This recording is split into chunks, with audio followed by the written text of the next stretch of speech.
नमस्कार दोस्तों। आज मैं अपनी वो सारे स्ट्रेटेजी, वो सारे ट्रिक्स एंड सारे हैक्स आपके साथ शेयर करने वाला हूँ, जिनको यूज़ करके मैंने क्लास टेंथ के बोर्ड्स में 99.4% मार्क्स गेन किए थे। सो लेट्स गेट स्टार्टेड। दोस्तों, जो लोग मुझे नहीं जानते, माई सेल्फ दरबारा सिंह, और क्लास टेंथ में I scored 99.4%। In class twelfth I scored 98.6%। दोस्तों, एग्जाम को देने के लिए यू नीड टू थिंग्स, दो प्री रिक्विसाइट्स होते हैं। पहला, कि आपके ब्रेन के अंदर, आपके दिमाग में, आपके प्री फ्रंटल कॉर्टेक्स में वो सारी की सारी नॉलेज होनी चाहिए, वो सारी इंफॉर्मेशन होनी चाहिए जिसको आप अपनी आंसर शीट के ऊपर लिखने वाले हैं। और इसका दूसरा स्टेप होता है कि आपके ब्रेन में जो नॉलेज है, आपको अपनी आंसर शीट के ऊपर उन 3 घंटों के अंदर उसको प्रेजेंटेबल वे के अंदर वहां पे एग्जामिनर के सामने रखना है, जिसके बेसिस पे वो आपको जज करके आपको मार्क्स देंगे। दोस्तों, ये मेरा क्लास 10th की मार्कशीट है, Darbara Singh, and I scored 97% in English, 100 in Sanskrit, 100 in mathematics standard, and 99 in science, 99 in social science, and 100 in information technology. So let's get started.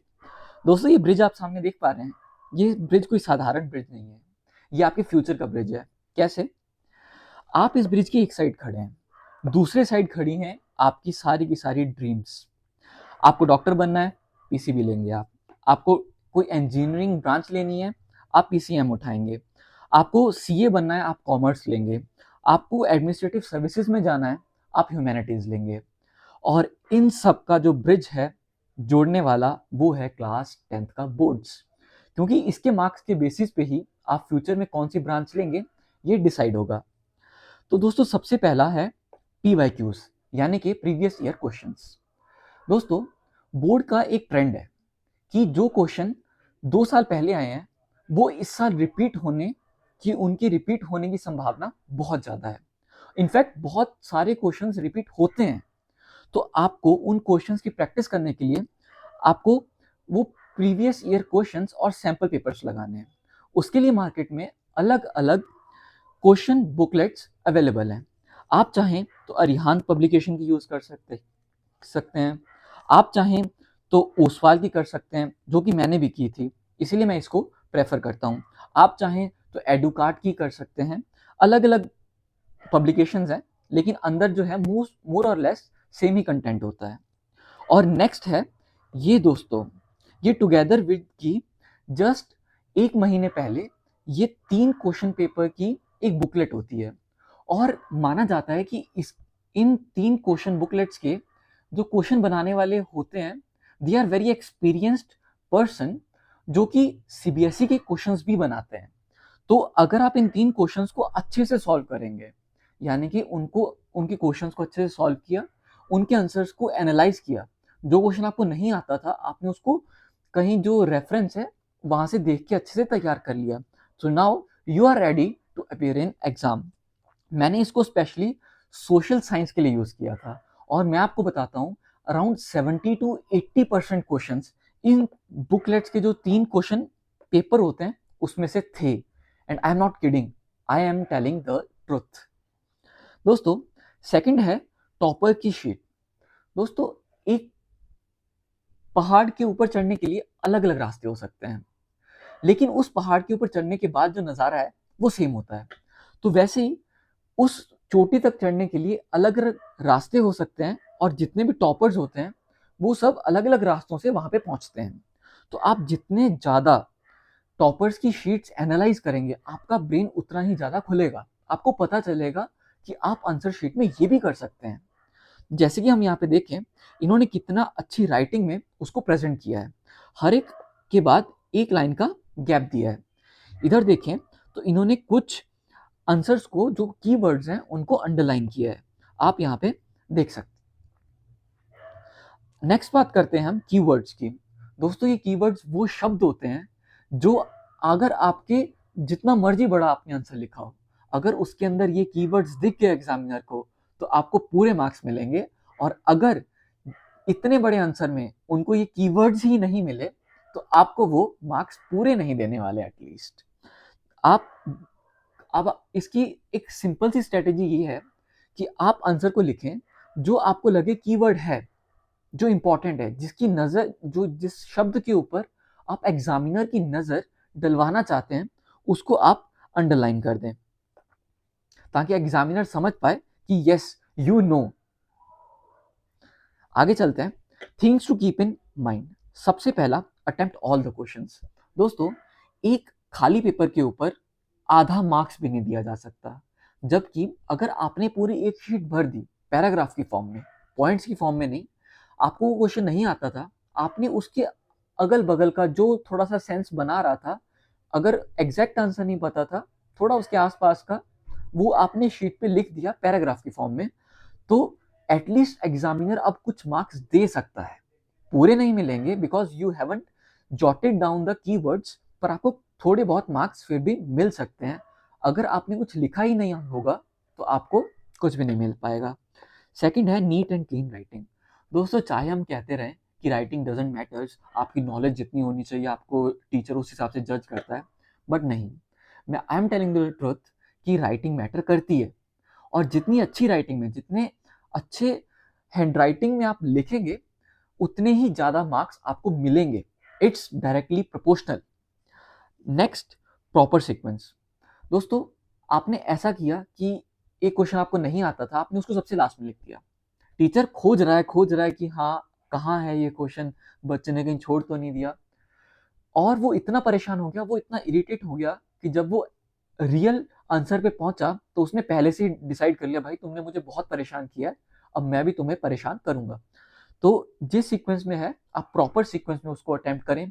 नहीं आता, थोड़ी सी जगह छोड़ दें, एक दो पेज छोड़ दें, थोड़ी सी एक्स्ट्रा हो जाएगी, चलेगा।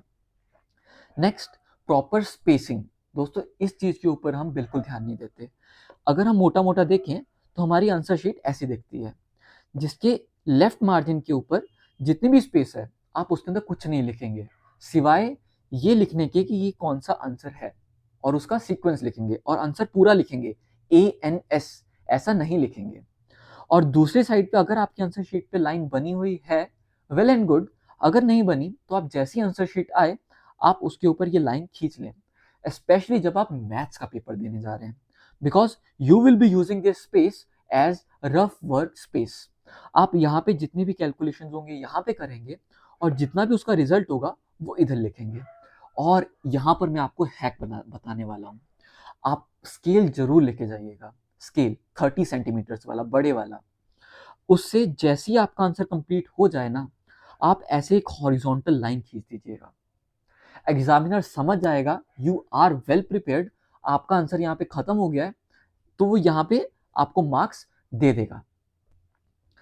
दोस्तों, अगला, सिमेट्री।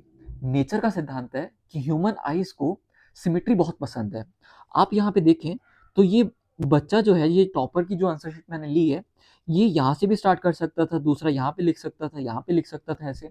लेकिन व्हाट ही प्रेफर्ड इज कि उन्होंने एक सिमेट्री बना के चली है। हर एक आंसर जो है इसके बाद से उन्होंने स्टार्ट किया है, तो आपको इस सिमेट्री का विशेष ध्यान रखना है। आगे चलते हैं। Answer writing, except for English. English को छोड़ के आपको जितने भी सब्जेक्ट्स हैं, सोशल साइंस हो गया, मैथ्स हो गया, उन सब के आंसर्स आपको पॉइंट्स में लिखने हैं। पॉइंट्स का मतलब ही है, पॉइंट्स में वही बच्चा लिख सकता है जिसके पास कंसेप्ट की क्लैरिटी होगी, जिसके पास नॉलेज को प्रेजेंट करने का एक प्रेजेंटेबल तरीका होगा। अगर आपने पैराग्राफ लिखा है तो यानी कि आपने कहानियां बनाई हैं, और जब भी कहानियां बनाई जाती हैं तो आपको एवरेज मार्क्स मिलते हैं। टॉपर जितने मार्क्स नहीं मिलते, एवरेज मार्क्स मिलेंगे। तो अगर आपको आंसर आता है तो आप उसको पॉइंट्स में लिखें, और अगर आपको आंसर नहीं आता, दैट्स ऑब्वियस, एक बच्चे को सारे आंसर नहीं आ सकते। अगर आपको वो क्वेश्चन नहीं बन रहा है आपसे, तो आप उसको पैराग्राफ में लिख के उसको गोल गोल घुमा दें। जैसे कि आप यहाँ पे देख सकते हैं, इन्होंने कितने अच्छे से पॉइंट्स में आंसर को लिखा है। आपको भी यही करना है। दोस्तों, लास्ट के 10 मिनट आर वेरी क्रूशियल, क्योंकि ये 10 मिनट वो मिनट्स हैं जिसके अंदर आप अपने आंसर को, अपने आंसर शीट को एनालाइज करेंगे कि गलती से आपने कोई क्वेश्चन हड़बड़ी में छोड़ तो नहीं दिया। क्योंकि अगर आपने क्वेश्चन छोड़ दिया तो यानी कि उसका आपको एक भी मार्क नहीं मिलेगा। लेकिन ये 10 मिनट के अंदर आपको अपनी स्ट्रेटेजी इस हिसाब से रखनी है कि ये 10 मिनट आप ये चेक करने में लगाएंगे कि कोई क्वेश्चन छूटा तो नहीं है। और ये 10 मिनट उन बच्चों के लिए भी इम्पोर्टेंट हो सकते हैं जिनको अगर कोई क्वेश्चन नहीं बन रहा है तो वो इधर उधर झांक के आंसर पता करने की कोशिश कर रहे हैं। आपको ऐसा नहीं करना है, क्योंकि आप मुझे सब्सक्राइब कीजिए and I will help you कि आपको कैसे अप्रोच करना है। अप्रोच इज, क्योंकि महाभारत में भगवान श्री कृष्ण ने अर्जुन को दिशा दिखाई थी, और दिशा वही दिखा सकता है जिसके पास एक्सपीरियंस हो। आप मुझे जरूर सब्सक्राइब कीजिएगा इफ यू हैवंट येट। दोस्तों, आपको इस चीज का विशेष ध्यान रखना है कि किन चीजों को अलाउड किया गया है और किन को नहीं। ब्लू पेन, ब्लैक पेन आप ले जा सकते हैं। पेंसिल आप ले जा सकते नहीं, आपको ले जानी है। इरेजर एंड शार्पनर आपको ले जाना है। एडमिट कार्ड, हड़बड़ी में सब कुछ ले गए और एडमिट कार्ड ही नहीं लेके गए तो वहां पे आप सेंटर के बाहर हड़बड़ा जाएंगे और आपका पेपर खराब जाने के बहुत ज़्यादा चांसेस बढ़ जाएंगे। रिस्ट्रिक्टेड चीज़ें जो आपको बिल्कुल नहीं लेके जानी है, पहला हाइलाइटर एंड कलर पेन्स, दूसरा वाइटनर एंड करेक्शन फ्लूइड, तीसरा smart watches, calculators and other electronic gadgets, आपको ये बिल्कुल नहीं लेके जाने हैं।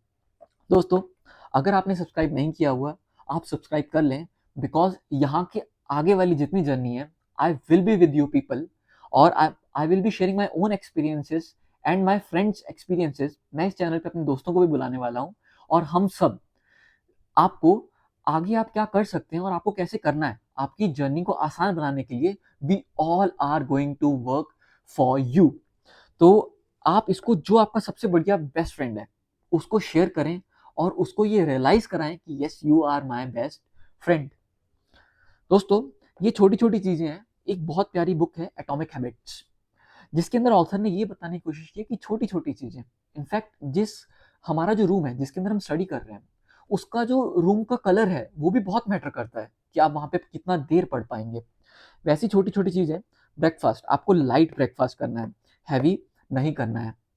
आपने पूरे साल भर दबा के मेहनत की और आपने एग्जाम से पहले, आपको पराठे बहुत टेस्टी लगे, आपने 3-4 पराठे खा लिए और पता चला आप एग्जाम के अंदर बस फिर सो ही रहे हैं। नेक्स्ट दोस्तों, ये बहुत जरूरी है, आपको सारे क्वेश्चन नहीं आते रहेंगे। कोई, in fact nobody knows all the answers in board.